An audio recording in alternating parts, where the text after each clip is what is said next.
A toy is in the form of a cone mounted on a hemisphere.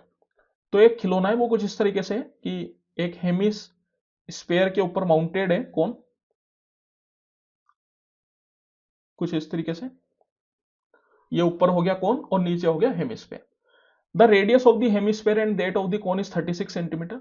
तो दोनों की radius तो बराबर होगी ये वाली, जो कि कितनी है 36 centimetre. And height of the cone is 105, और कॉन की हाइट अपन को दे दी 105।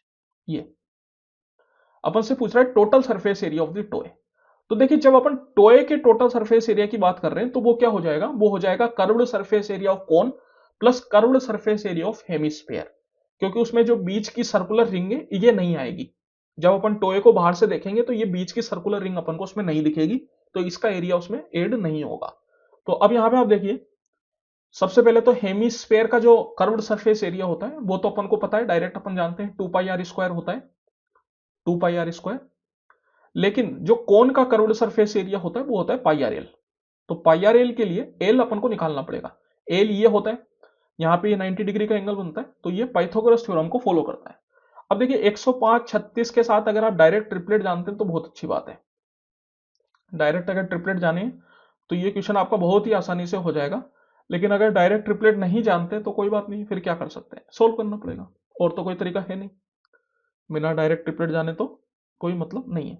लेकिन एक और तरीका है इसके लिए, डायरेक्ट ट्रिपलेट तो नहीं जानते, इनका रेशियो लेते हैं। देखिए 105 और 36 का जब आप रेशियो लेंगे तो 3 से कैंसिल आउट हो गए, 3 से 3 बार में, और 3 से 5 बार में, और 3 से ये 12 बार में, है ना। हाँ ठीक है, 3 से 12 बार। तो 35 और 12 के साथ अगर आप कोई ट्रिपलेट जानते हैं तो भी आपका काम जम जाएगा। 35 और 12 के साथ ट्रिपलेट पता हो, अगर वो भी नहीं पता तो अब आप क्या कर सकते हैं, 35 और 12 के साथ पाइथागोरस थ्योरम लगा लीजिए। पाइथागोरस थ्योरम लगाएंगे तो एल आपका हाइपोटेनियस साइड हो गया, तो 35² प्लस 12²। 35 का स्क्वायर क्या होगा, 5 का स्क्वायर 25, और 3 इंटू 4 12, मतलब 1225, और 12 का square 144। That is equal to 5 और 4 9, 2 और 4 6, 12 और 1 13, 1359।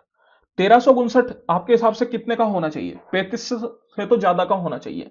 35 से बड़ा नंबर जिसका यूनिट डिजिट 9 आता हो स्क्वायर करने पे तो कौन सा होगा। जैसे अगर मैं 36 की बात करूं तो 6 का स्क्वायर हो जाता है 36, तो यूनिट डिजिट 6 आएगा, मतलब नहीं होगा। 37 की अगर मैं बात करूं तो 7 का स्क्वायर होता है 49, तो यूनिट डिजिट 9 आता है, दैट मीन्स ये 37 होगा।